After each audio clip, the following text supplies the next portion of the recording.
السلام علیکم، میرا نام ہے طیب سیف اور آج میں آپ کو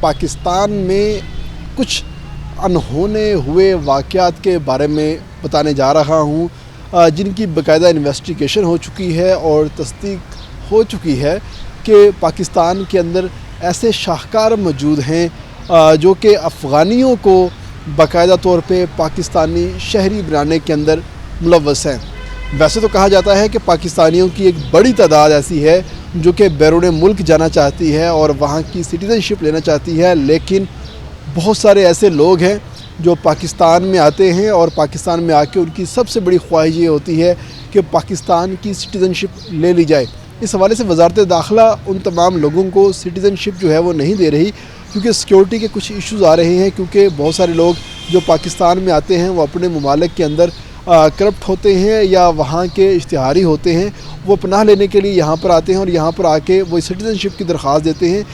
جبکہ یہ پوری ویریفیکیشن جب اس کی ہوتی ہے اس کے بعد ہی کسی کو پاکستان کی جو سٹیزن شپ ہے وہ دی جاتی ہے، جبکہ جو غیر قانونی طریقہ ہے اس کے مطابق یہ کام بہت ہی آسانی کے ساتھ ہو جاتا ہے۔ بس آپ کی جیب میں 2.5 لاکھ روپیہ ہونا چاہیے۔ اگر آپ کے پاس 2.5 لاکھ روپیہ ہے، آپ نادرا کے کسی متعلقہ اہلکار کو پکڑیں، اس کو پیسے دیں، وہ آپ کو پاکستان کے کسی شہری کے فیملی ٹری کے اندر داخل کر دے گا اور اس کے بعد آپ کا آئی ڈی کارڈ بنا دیا جائے گا اور آپ کو باقاعدہ طور پہ پاکستانی ڈکلیئر کر دیا جائے گا۔ اس تمام تر چیز کا جو انکشاف ہے وہ نادرا اور پاسپورٹ حکام کے انویسٹیگیشن کے اندر جو ہے تمام تر چیزیں سامنے آئی ہیں کہ بہت سارے ایسے افغان جو کہ پاکستان کے اندر سالیہ سال سے یہاں پر رہ رہے تھے، پاکستان کا کھا رہے تھے، یہاں پر رہ رہے تھے، بعد میں یہاں کے سسٹم کے اتنے عادی ہوئے کہ باقاعدہ طور پہ انہوں نے جو نادرا کے آفیشیل سے، پاسپورٹ آفس کے آفیشیل سے، ان کا جو ایک پورا نیٹ ورک بنایا ہوا تھا اور خاص طور پہ جو ایجنٹس تھے ان کو جو ہے پیسے دیے اور ایجنٹس کے تھرو باقاعدہ طور پہ انہوں نے اپنے آپ کو پاکستان کے جو نادرا کا سسٹم ہے اس کے اندر انوالو کر لیا اور انوالو کرنے کے بعد باقاعدہ طور پہ پاسپورٹ بنوایا اور پاکستان سے مزید بیرون ملک جانا شروع ہو گئے یا پاکستان کے اندر رہنا شروع ہو گئے۔ جب یہ تمام تر چیزیں سامنے آئی تو اس کے بعد ایک انکوائری انیشیٹ کی گئی پاسپورٹ حکام کے خلاف اور ساتھ ہی ساتھ نادرا حکام کے خلاف، اور جب نادرا نے اپنی رپورٹ مرتب کی اس کے اندر ثابت ہو گیا کہ ان کے اپنے آفیشیل جو ہیں اس تمام تر چیزوں کے اندر ملوث تھے اور ساتھ ہی ساتھ جو پاسپورٹ آفس کے جو ملازمین تھے ان کے خلاف بھی یہ تمام تر الزامات جو ہے ثابت ہو گئے۔ اس کے بعد ایف آئی اے نے باقاعدہ طور پہ وائٹ کالر کرائم کے تحت سرکاری ملازمین کے اپنے اختیارات کی ناجائز استعمال کے تحت کارروائی کا آغاز کیا اور 6 سے زائد جو اعلیٰ افسران ہیں ان کو باقاعدہ طور پر گرفتار کیا گیا اور ساتھ ہی ساتھ ان کے اوپر ایف آئی آر بھی درج کی گئی۔ اور اس وقت صورتحال یہ ہے کہ نادرا اسلام آباد بلو ایریا برانچ کے جو انچارج ہے اس کو بھی گرفتار کر لیا ہے اور وہ موصوف پاکستان کے وہ تمام لوگ جو کہ انتقال کر چکے تھے مگر ان کا جو ڈیتھ سرٹیفکیٹ ہے وہ نادرا کے ریکارڈ کے اندر نہیں تھا، نادرا کے ریکارڈ کے مطابق وہ زندہ تھے مگر نادرا افسران کو اس چیز کا پتہ تھا کہ یہ ایک سکم موجود ہے، یہ خامی موجود ہے، تو اس شخص کو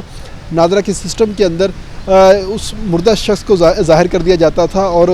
ظاہر کیا جاتا تھا کہ یہ زندہ ہے اور اسی کی بنیاد کے اوپر باقاعدہ طور پہ اس کا پاسپورٹ بھی بنوایا جاتا تھا، جس کے بعد وہ باقاعدہ طور پہ اپنی پوری کی پوری فیملی کو پاکستانی آئی ڈی کارڈ جو ہے، پاکستان کی سٹیزن شپ جو ہے وہ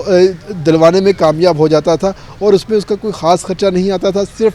2.5 لاکھ روپے اس نے ادا کرنے ہوتے تھے ایک آئی ڈی کارڈ کے لیے، جس میں ایجنٹ کا حصہ بھی جاتا تھا اور وہ اس نادرا آفیسر کا حصہ بھی جاتا تھا جو کہ تمام ریکارڈ اکٹھا کرتا تھا اور بعد میں ان تمام لوگوں کا حصہ بھی جاتا تھا جو باقاعدہ طور پر ان کو کارڈ ایشو کرتے تھے، ویریفیکیشن کرتے تھے اور تمام تر چیزیں جو ہیں وہ فراہم کرتے تھے۔ اور اس طرح وہ تمام لوگ جو کہ پاکستان میں